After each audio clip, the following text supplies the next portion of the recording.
All right, in this video, we're going to simplify some square roots. And so square roots are basically going to go ahead and say the following, or answer the following question. All right.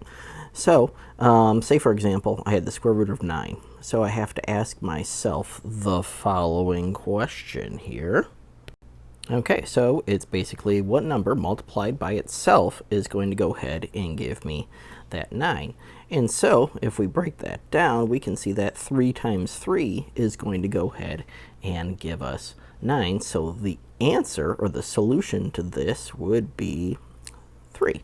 Okay, so really what we're doing is that we're looking for pairs of things to go ahead and bring out the pairs, and they could be embedded within the number when we break it down using a factor tree. So let's do the first one here. Square root of 75. Let's break 75 down into 25 times 3. And then 25 breaks down into 5 times 5. Now, as soon as we have a pair right here, 5 times 5, we can go ahead and put that outside of the square root sign, and everything that's left inside, or left that doesn't have a pair, has to go ahead and stay inside there. Okay, and that would be our final simplification. Same thing goes for this 120. So we might have a lot of breaking down to do. Let's go ahead and try this guy out. Okay, so I'm going to go 12 times 10 here, and I'm going to go 4 times 3, and I'm going to go 2 times 2, and I got a 5 and a 2.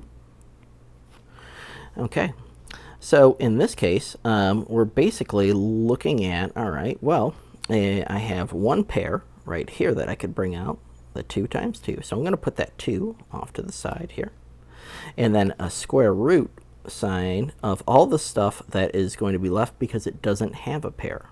So 3 times 5 times 2 is going to go ahead and be that. Again, we got that to 3 times 5 times 2.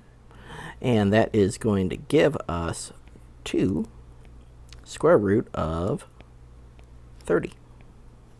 Like that. All right. And so we also might go ahead and have a example here that is going to give us a number that's already outside of the square root sign, which is a 3 there. And so I'm breaking this down, and this is going to give us 9 times 2, and this is going to give us 3 times 3. So when I gather these up, the 3, we have our original 3 that was outside, 3 times the 3, the pair that we're taking out, square root of whatever's left right here, 2. And that's going to give us 9 square root of 2.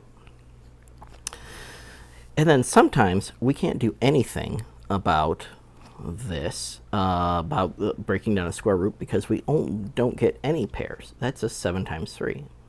And so when we get an example like that, we just have to leave it. And it is going to be the square root of 21. Okay, I want to do one more example. I'm going to clear this out just to go ahead and show one last instance that could happen here. Okay, I want to take a look at 2 different ways to knock out the square root of 200. Now, if I were to go 200 and I want to break this all the way down, and some students like to go ahead and break down all of these guys into the smallest parts, which is fine. Perfectly okay to do so. Okay, so when I'm looking at this, I have a group of 2's that could come out, so I'm going to go 2, and I also have another group here of 5. Okay, and so with that said, is that it's okay that multiple numbers can come outside of the square root sign. And the 2, which is right here, has to go ahead and stay in. And so we would get 10 square root of 2 as our simplification. Now, something that we can do also is that if we're breaking things down like this, and we run into, even though we could break these 10s down, we don't have to go any further. We can just go ahead and bring a 10 out like that, and then leave the 2 inside, and we get the exact same answer. So that said, it's not going to matter which way you do it. One way is a little bit faster, but some students like to break it all the way down, just so it's the same every time and they know what to expect. So anyhow, there's some examples of simplifying square roots. Hope that helps, and I'll see you in the next video.